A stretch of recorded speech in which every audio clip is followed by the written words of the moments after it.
Condenado de la Tierra, con un prefacio extraordinario de Jean-Paul Sartre y un epígolo de Gerard Chaliat. La obra, una de las obras cumbre de Frantz Fanon, Los Condenados de la Tierra. Voy a leer solamente un parrafito. La descolonización, que se propone cambiar el orden del mundo, es, como se ve, un programa de desorden absoluto, pero no puede ser el resultado de una operación mágica, de un sacudimiento natural o de un entendimiento amigable.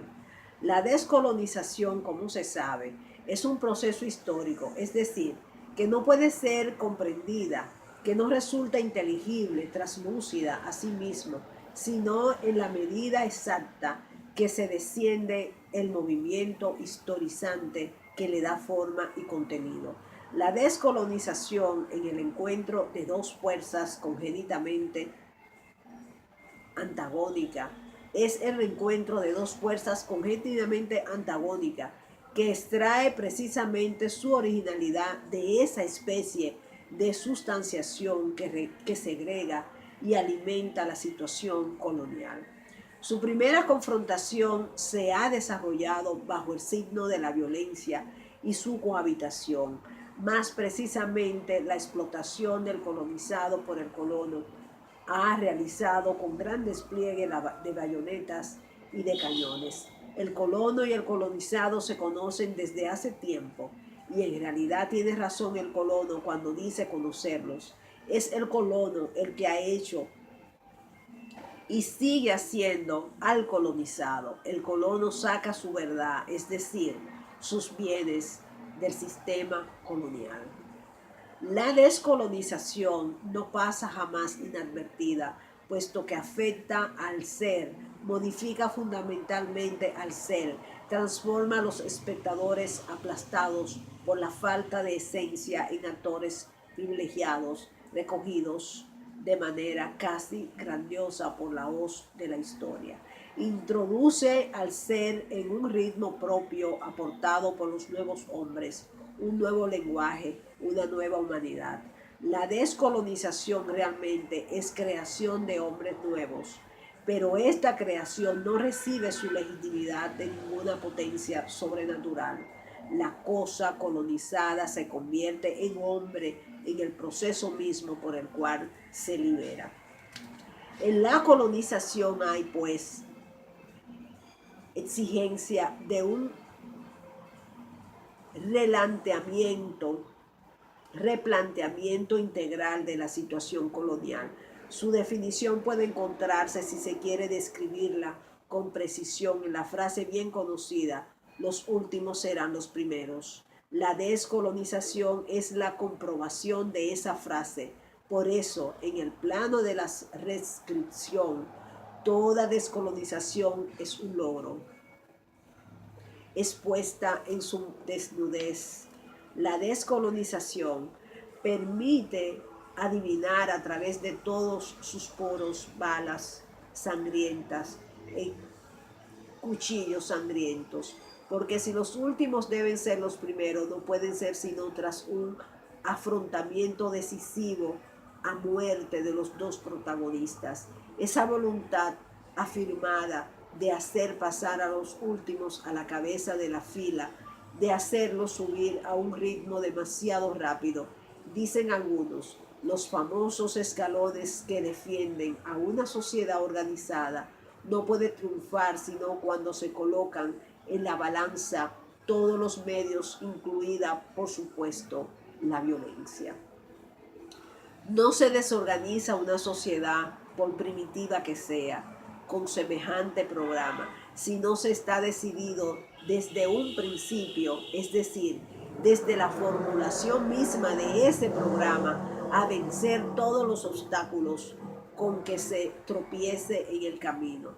El colonizado que decide realizar ese programa, convertirse en su motor, está dispuesto en todo momento a la violencia. Desde su nacimiento le resulta claro que ese mundo estrecho, sembrado de contradicciones, no puede ser impugnado sino por la violencia absoluta. El mundo colonial es un mundo en compartimentos. Sin duda resulta superfluo en el plano de la descripción recordar la existencia de ciudades indígenas, ciudades europeas, de escuelas para indígenas y escuela para europeos, así como es superfluo recordar el apartheid de Sudáfrica.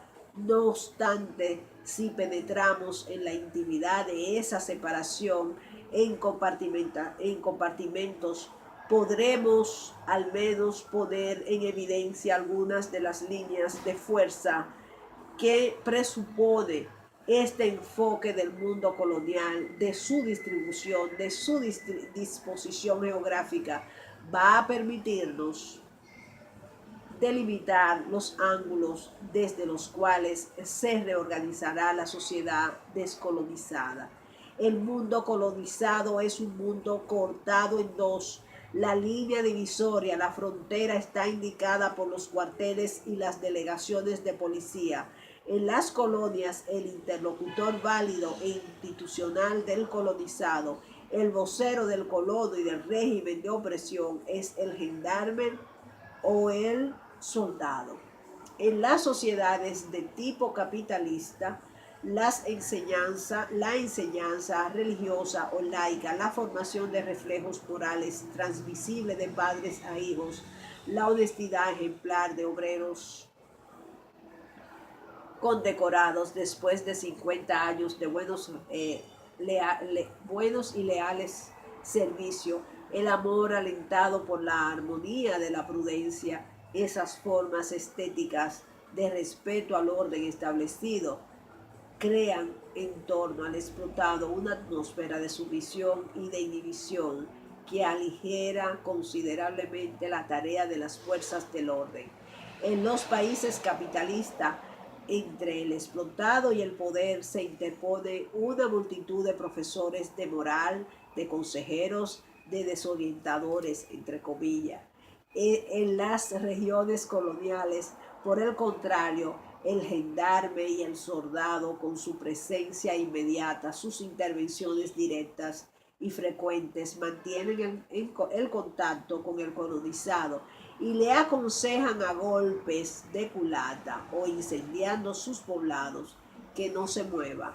El intermediario del poder utiliza un lenguaje de pura violencia.